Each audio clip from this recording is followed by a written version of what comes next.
Team, there are as many specific scenarios and contingencies as you can shake a stick at and imagine. And I think that it's important to actually work through some of these now before you need them then, right? So, looking forward to hearing your thoughts and your comments down below as far as the things that you are actively working and preparing for. Like specifically, like what are the exact scenarios? In this one, we're going to talk about uh, a convoy operation, if you will, and receiving some contact. And this is all going to be taken from the SHTF field manual. Link in the description if you want. If you don't, I don't care. Um, but regardless, leave some comments down below. So here's the scenario, right? You're driving through an urban center when you see and hear gunfire. I don't know if we can actually see bullets flying. Maybe you can because you're Superman. I don't know. So the questions following: do you attempt to drive through the kill zone, or quickly reverse direction to make a do a dog leg or whatever to get down a side street? Do you stop and exit in order to engage? What happens if a passenger is struck from around? What difference would it be if that passenger was a spouse or a child? And your vehicle has now been disabled, forcing you to stop. Do you render first aid or deadly force on the attacking element? We're going to break some of these down because I know what our gut says. Do you utilize the vehicle for cover or quickly move to a nearby brick and mortar structure? How do you count for collateral damage, if at all?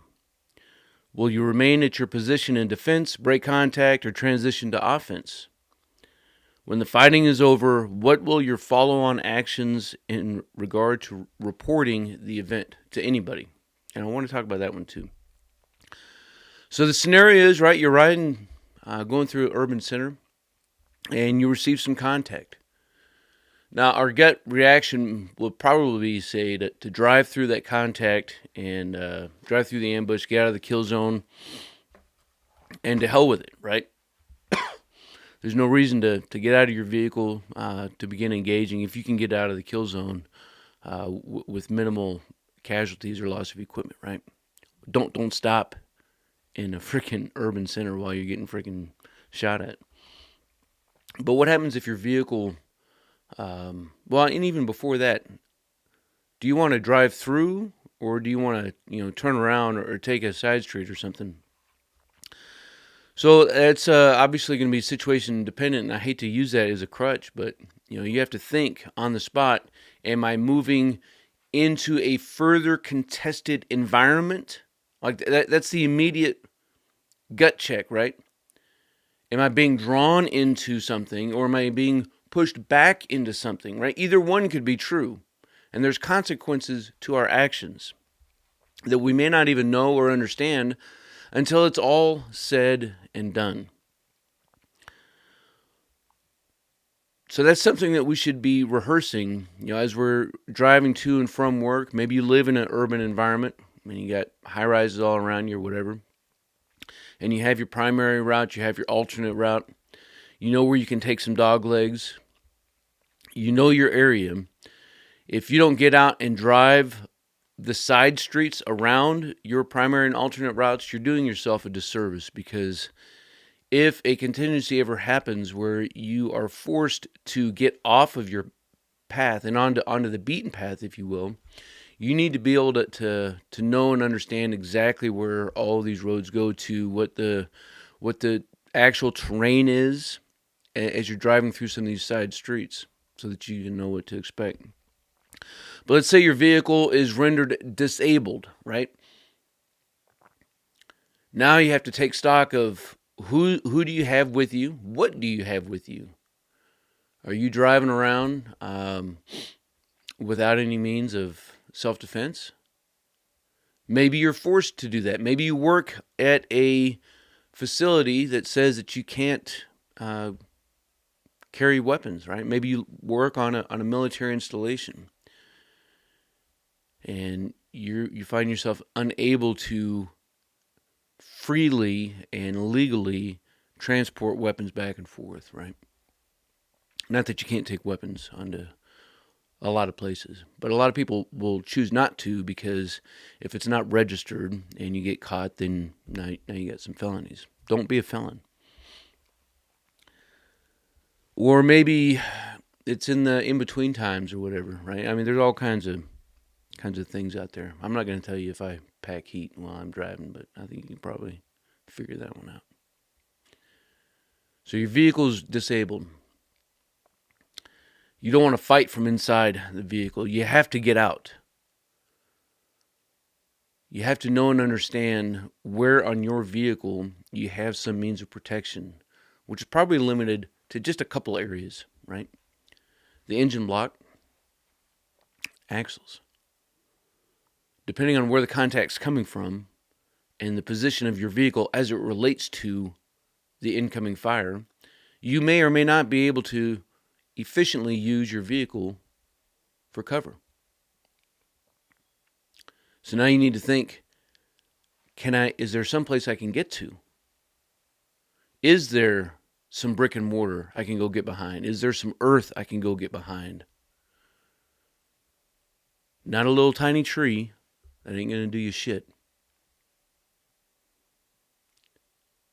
But what happens between where you're at and getting to a position of cover? Now you're out in the open. Now you're receiving fire. So you better know how to move. And you better be able to move. I hear from so many people that say, Top, man, I'm out of shape and I'm overweight. Well, I think we probably need to do something about that. At least be able to move a total of 100 meters. Like, I am never going to advocate running across an open danger area for over 100 meters. Ever. I'll never demonstrate it. I'll never advocate for it because it's stupid. However, pause for dramatic effect.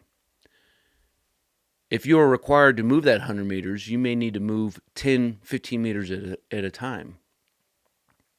So you may be moving that entire 100 meters, but it's going to be broken up. But you still have to be able to get there, right? Get out and do some training. What if you have somebody who's been injured? If it's somebody who can care for themselves, you probably need to worry about returning some fire, right? But things change, and this is one of those areas where your answer may not be different, right? Just because it was a child may change some things, but maybe it was a spouse or just a compadre. You may not stop and render first aid, but you may have to get somebody out of a kill zone. Now, you got to get them out of the vehicle. But you can't get them out of the vehicle and return fire at the same time, right? You have to choose one.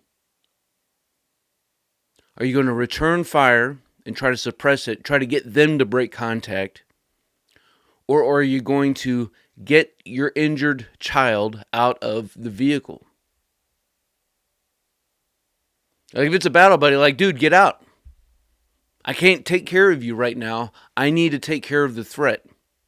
But what do you do when it's not a grown-ass adult? What do you do if it's an 8-year-old child in the back seat?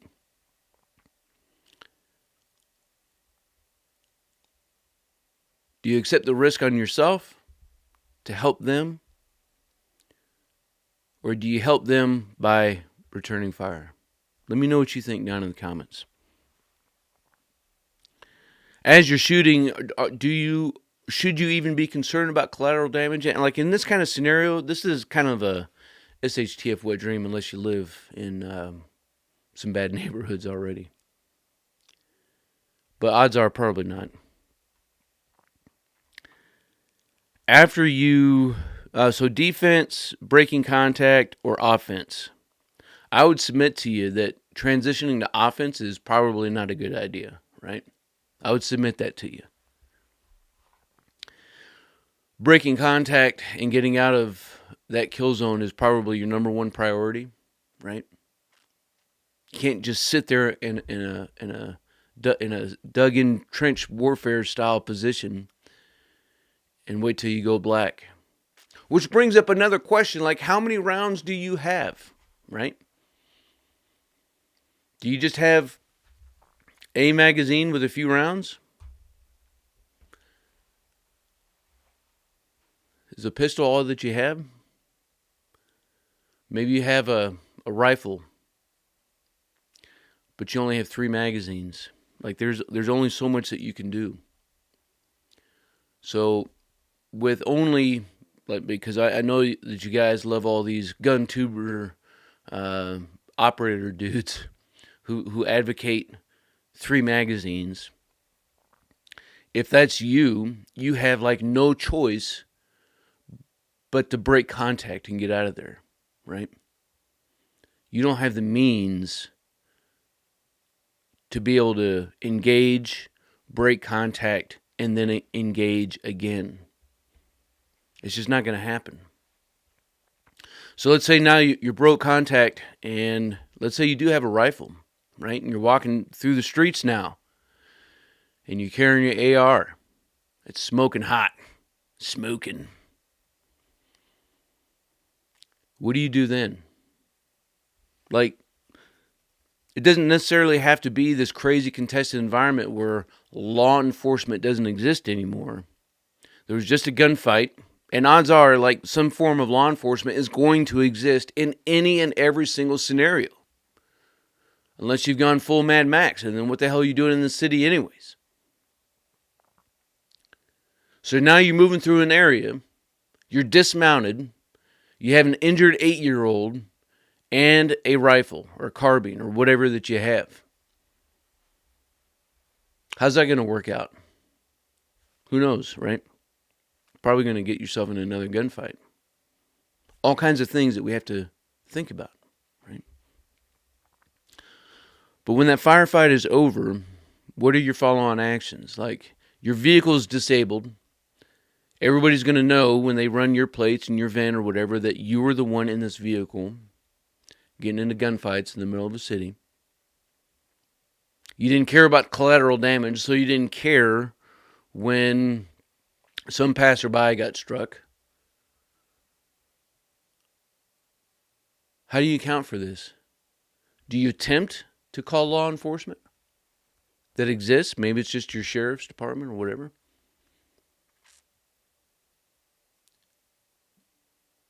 Are you worried about the consequences for what may happen now? Hey, you made it out. Good job. Hats off to you.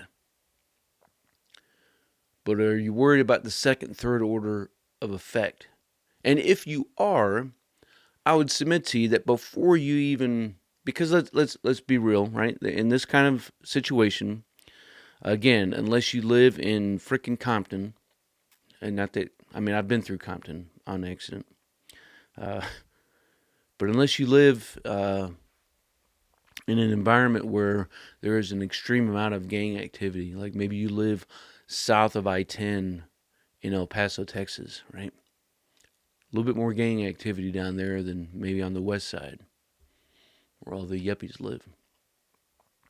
Unless you live in that kind of a place, the likelihood of this scenario happening would require a few things to happen before that, right?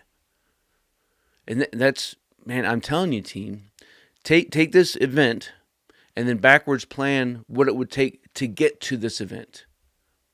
To get to this event, maybe you've deduced that some sort of triggering event would have required to have happened.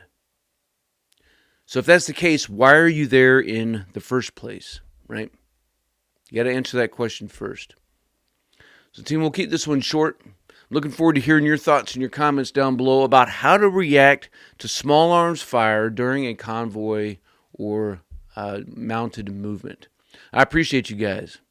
Until then, you stay out there, you keep grinding, and you stay stoked. Team, if you want to master your craft and develop your tactical virtue, make sure you subscribe to the channel and click that notification bell so that you can stay up to date with future content. Consider becoming a channel member. It's going to give you exclusive access to content not available to anybody else. I appreciate you guys. Until then, You stay out there, you keep grinding, and you stay stoked. We know you're out there! Come to my voice!